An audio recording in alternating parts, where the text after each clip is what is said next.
डेरा गाजी खान से मैं हूँ मोहम्मद आशिक खलोल। सदियों से लोग अपने रोजगार के हसूल के लिए सफर को अपनाए हुए हैं। हसूल माश के लिए सफर दिक्कत अमेज तो है, मगर कदीमी रिवायत भी वक्त के साथ साथ सफर के तरीकों में बहुत सी तब्दीलियां आईं। ऐसी तब्दीली की एक झलक ऑटो रिक्शा या चेंगची रिक्शा है। मोटरसाइकिल रिक्शा को बाज़ इलाकों में चांद गाड़ी भी कहा जाता है। गुरबा के हसूल माश का ये आम सा तरीका है। रिक्शा को हसूल माश का जरिया बनाकर गुरबा को तो कोई फायदा नहीं, मगर दो वक्त की रोटी जरूर मैसर आ जाती है। ये दो वक्त की रोटी का हसूल भी अब खतरात से खाली नहीं रहा। हुकूमत की तरफ से होशुबा हरबा महंगाई ने जहां रोजगार के दीगर मौके छीने हैं, वहां नौकरियां न मिलने की वजह से तालीम याफ्ता अफराद भी रिक्शा चलाने पर मजबूर हैं। ट्रैफिक पुलिस की तरफ से कार्रवाई न होने की वजह से ना तजर्बाकार और कम उम्र रिक्शा ड्राइवरों की तादाद में रोज बरोज इजाफा होता जा रहा है। शहरियों ने आला हुकाम से मुतालबा किया है कि कम उम्र रिक्शा ड्राइवरों के खिलाफ कार्रवाई की जाए ताकि हादसा से बचा जा सके। कैमरामैन साजिद कुरैशी के साथ मोहम्मद आशिक खलोल, दुनिया न्यूज़, डेरा गाजी। लाहौर के इलाके जौहर टाउन में होने वाले इस फैशन शो में school of fashion and design से ग्रेजुएशन मुकम्मल करने वाली तालिबात के डिज़ाइन करदा मलबूसात की नुमाइश की गई। तकरीब के मेहमान खसूसी पाकिस्तान में फ्रांस के सफ़ीर डैनियल जवाइनो थे, जबकि कामरान लशारी समेत फैशन और टेक्सटाइल इंडस्ट्री की अहम शख्सियात ने तकरीब में शिरकत की। इस मौके पर मॉडल्स के जदीद तर्ज के पहनावे और कैट वॉक ने तकरीब को चार चांद लगा दिए। फैशन शो में तलबा और तालिबात ने रवायती सकाफती डिज़ाइन को जदीद अंदाज में पेश किया, जिसे शायकीन ने बेहद सराहा। तकरीब के अख्ताम पर 3 बेहतरीन डिजाइनर्स को इनामात से भी नवाजा गया। हेड कादराबाद के मुकाम पर 2,60,000 क्यूसेक के करीब सैलाबी पानी आया है, जिससे करीबी गांव शदीद मुतासर हो चुके हैं और अब गुजरने वाले रेले से भी शदीद खतरात लाहक हैं। हाउजाबाद हेड कादराबाद के मुकाम पर पिछले दिनों आने वाले सैलाबी रेले से मुतादिद गांव ज़ेर-ए-आब आए, जबकि इस वक्त सैलाबी रेला हेड कादराबाद के मुकाम पर पहुंचा है। ज़राए के मुताबिक हेड कादराबाद के मुकाम पर 2,60,000 क्यूसेक पानी मौजूद है। इस रेले से करीबी गाँव ठट्टा, शमसा, मेंढर, कोट हराला, केनावाला, अलाउद्दीन के, चकभट्टी, नारावाल समेत मुतादिद ज़ेर आब आने का खदशा है। पहले सैलाबी रेले से भी इन गाँव को शदीद नुकसान का सामना करना पड़ा। मुतादिद घर गिर गए, जबकि हुकूमत की जानिब से जो इंतजाम किए गए हैं वो अहले इलाका के मुताबिक नाकाफी हैं। सैलाबी रेले से इन देहातों की सैकड़ों एकड़ मूंजी की फसल भी तबाह हो चुकी है और खदशा ये जाहिर किया जा रहा है कि अगर इस पानी को फौरी तौर पर निकाला ना गया तो कोई बड़ा हादसा भी दरपेश आ सकता है। मुतासिरीन के मुताबिक हुकूमत को चाहिए था कि वो सैलाबी रेले के गुजरने से पहले ही मुनासिब हिफाजती इंतजाम करती, मगर अफसोस कि पाकिस्तान के दीगर इलाकों में सैलाब के पेश नजर इंतजामात पहले ही कर लिए जाते हैं। हमारे साथ सौतेली माँ जैसा सलूक किया जाता है। हेड कादराबाद के मकाम पर फ्लड कंट्रोल रूम बनाया गया है, जहाँ पर सहूलियत नाकाफी हैं। मुतासिरीन ने आला हकाम से अपील की है कि वो इन्हें इमदाद की फराहमी के साथ साथ इनके होने वाले नुकसानात के अजाला के लिए मुनासिब इक़दामात अमल में लाए।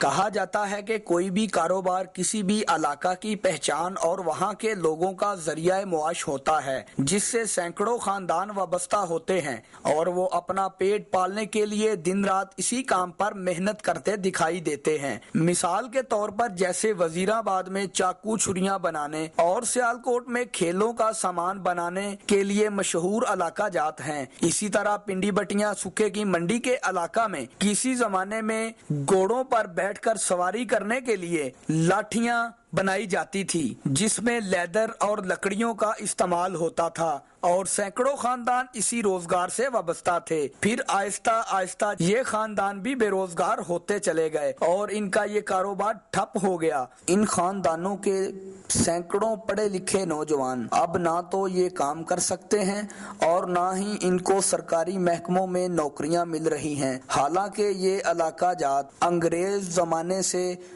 घोड़ा सवारी को पसंद करते थे। घोड़ों पर सवारी करने वाले अंग्रेज आरामदेह सीट बनवाने के लिए अपने इलाके के इन मोची खानदानों के पास आते और इनके महरूने मिन्नत रहते और ये अपने हुनर में माहिर थे। इनकी बनाई अशिया न सिर्फ पाकिस्तान बल्कि दूसरे ममालिक में भी पसंद की जाती थी। हुकूमत पाकिस्तान को चाहिए कि पाकिस्तान में मौजूद ऐसे हुनरमंदों को जाया ना होने दें।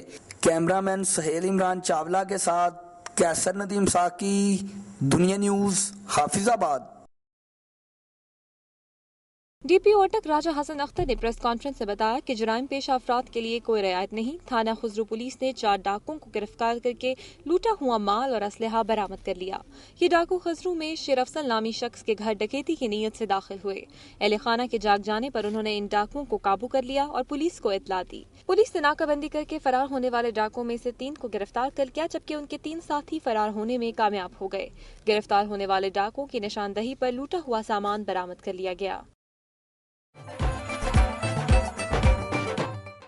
کھیتوں کھلیانوں کی سرزمین پنجاب کے بعد اب آپ کو لیے چلتے ہیں گلگت بلتستان کی جانب اور نظر ڈالتے ہیں علاقے کی اہم خبروں اور رپورٹس پر. Baltistan James Stone laboratory centre میں مختلف اقسام کے نایاب خام قیمتی پتھروں کو انتہائی نفاست کے ساتھ جدید مشینوں پر تراش اور خراش کے ذریعے دیدہ زیب نگینوں میں تبدیل کرنے والی ان خواتین نے کوڑیوں کے مول بکنے والے بلتستان کے نایاب قیمتی پتھروں کی قدر و قیمت کو بین الاقوامی سطح پر متعارف کرایا ہے، اور اب یہ نایاب جواہرات پہلے سے 10 گنا زیادہ قیمت پر ملکی اور بین الاقوامی مارکیٹ میں فروخت ہونے لگے ہیں. اپنے منفرد ہنر سے یہ خواتین نہ صرف خام قیمتی پتھر اور نیم قیمتی پتھروں کی بڑی صفائی سے کٹنگ کرتی ہیں، بلکہ انتہائی مہارت کے ساتھ کارونگ کے ذریعے نت نئے نقش و نگار پر مشتمل خوبصورت ڈیزائن کے نگینے اور دیگر آرائشی نمونے تیار کرتی ہیں جو دیکھنے والوں کی آنکھوں کو خیرہ کر دیتے ہیں. ماہرین کے مطابق زیادہ تر زیورات میں استعمال ہونے کی وجہ سے قیمتی پتھروں کی تراش اور خراش اور ان پر نقش و نگاری مرد کے مقابلے میں خواتین فطری طور پر زیادہ نفاست اور خوبصورتی سے کر سکتی ہیں. اس سینٹر میں کام کرنے والی تربیت یافتہ خواتین عموماً ایکوامرین، ٹرومیلین، ٹوپاس اور کوارٹز کی کٹنگ، پالشنگ اور کارونگ بڑی مہارت سے کرتی ہیں. ایک تربیت یافتہ خاتون روزانہ 12 کیریٹ تک حجم اور وزن کے نگینے تیار کرتی ہیں، جس کی مالیت کم و بیش 15 سے 20 ہزار روپے تک ہوتی ہے. اپنے ہنر اور محنت سے ہونے والی آمدنی کے علاوہ اس سینٹر سے انہیں ماہانہ 4,000 روپے اجرت ملتی ہیں، جو ان کے کام کے مقابلے میں تو انتہائی کم ہیں، مگر یہ خواتین اسی پر خوش اور شکر گزار ہیں. قیمتی پتھروں کے اس انمول قدرتی وسائل کی ترویج میں سرگرم عمل ان خواتین کی مہارت سے زیادہ فائدہ اٹھانے کے لیے قومی سطح پر اس قسم کے اداروں کے قیام کی ضرورت ہے، تاکہ خواتین کے لیے روزگار کے ساتھ ساتھ ملکی معیشت میں بھی بہتری آ سکے. بلتستان کی ان ہنرمند خواتین نے ثابت کر دیا ہے کہ رہنمائی اور مواقع حاصل ہوں تو یہ بین الاقوامی سطح پر اپنی تخلیقی صلاحیتوں کا لوہا منوا سکتی ہیں. محمد حسین آزاد، دنیا نیوز، اسکردو. ناظرین، آج کا پروگرام آپ نے دیکھا. امید ہے میری دھرتی میری دنیا کی ٹیم کی یہ کاوش آپ کو پسند آئی ہوگی. میری دھرتی میری دنیا کی ٹیم عوامی مسائل کو اجاگر کرنے کے لیے کوشاں ہے تاکہ عوام کو کچھ ریلیف مل سکے. مسائل کی درست نشاندہی کے لیے میری دھرتی میری دنیا کی ٹیم سے آپ کا رابطہ ضروری ہے. اپنی تجاویز اور آراء کے لیے ہمارا ای میل ایڈریس نوٹ کر لیں: mdmd@duniatv.tv. پروگرام کا وقت ختم ہو رہا ہے. پھر حاضر ہوں گے عوامی مسائل پر مبنی خبروں اور دلچسپ معلوماتی رپورٹس کے ساتھ. اپنی میزبان امینہ خان اور میری دھرتی میری دنیا کی ٹیم کو اجازت دیجیے. اپنا بہت خیال رکھیے گا. اللہ حافظ.